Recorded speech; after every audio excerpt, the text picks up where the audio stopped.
అన్నమయ్య చిత్రంలో తాను రాసిన ఒక అపురూపమైన గీతంతో ఆ పద కవితా పితామహునికి గుడి కట్టారు వేటూరి గారు. తెలుగు పదానికి జన్మదినం అంటూ ఎత్తుగడలోనే ఔచిత్యాన్ని చూపించారు వేటూరి గారు. చరణాలలో శాంతి మంత్రంలోని అసతోమా సద్గమయ తమసోమా జ్యోతిర్గమయ అన్న వాక్యాలని అర్థవంతంగా ప్రయోగించిన తీరు అద్భుతం. ఈ పాట విషయంలో ఓ ఔత్సాహికుడు వేటూరి గారి దగ్గరకు వచ్చి, గురువుగారు, పద్మావతియే పురుడు పోయగా పద్మాసనుడే ఉసురు పోయగా అని రాశారు, బ్రహ్మదేవుడు ప్రాణం పోసాకే కదా ప్రసవం జరిగేది అనే ఒక ధర్మ సందేహాన్ని వ్యక్తం చేశాడంట.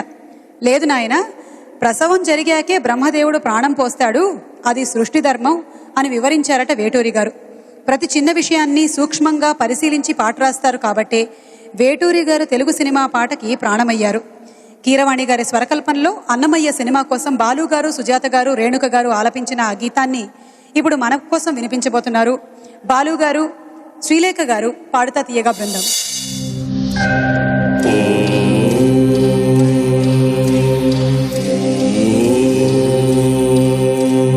తెలుగు పదానికి జన్మదినం, ఇది జానపదానికి జ్ఞానపదం. 7 స్వరాలే 7 కొండలై వెలసిన కలియుగ విష్ణుపదం. అన్నమయ్య జననం, ఇది అన్నమయ్య జననం, ఇది అన్నమయ్య జననం.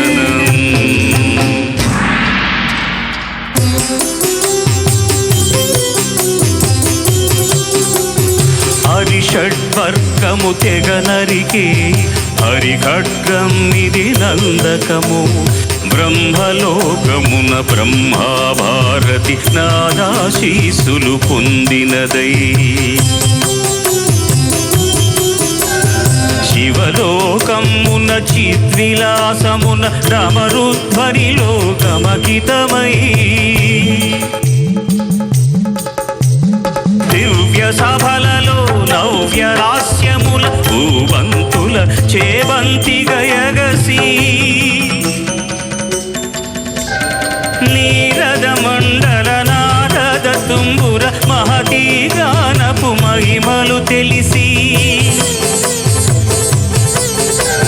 సితహిమ కందర యతిరాట్ సభలో తపఃఫలం ముఖ తళుకుమని.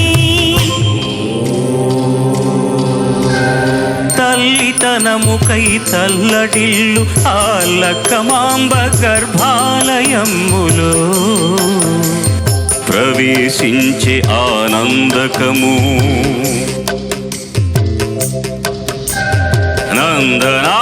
నందనానందకారకము అన్నమయ్య జననం, ఇది అన్నమయ్య జననం, ఇది అన్నమయ్య జననం.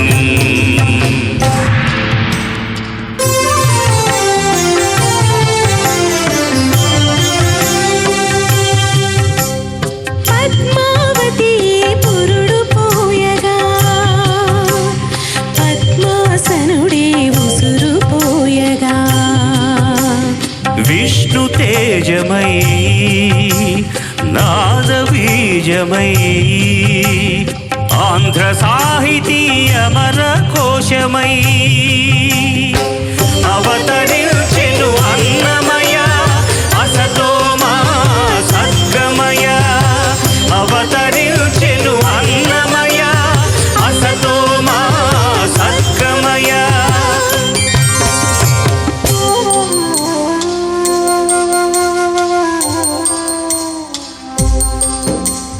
పాపడుగా నట్టింట పాకుతూ భాగవతము చేపట్టెనయా.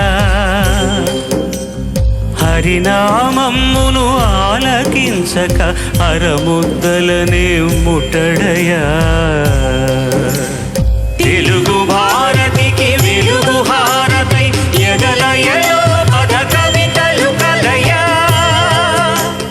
తాళ్ళపాకలో ఎదిగే అన్నమయ తమసోమా జ్యోతిర్గమయ, తమసోమా జ్యోతిర్గమయ, తమసోమా జ్యోతిర్గమయ.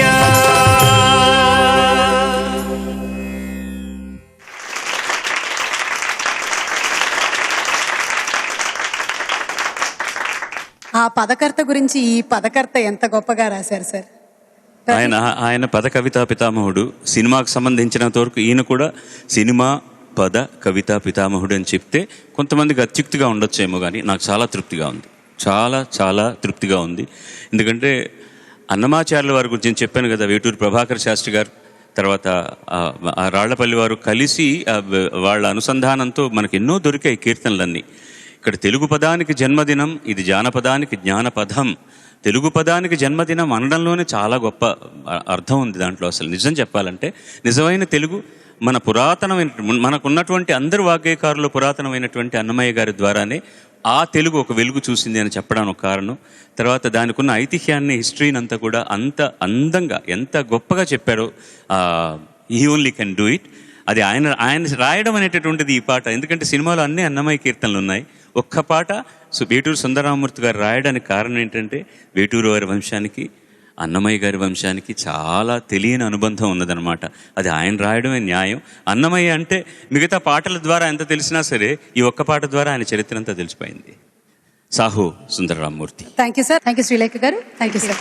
Thanks to our podcast yoga singers.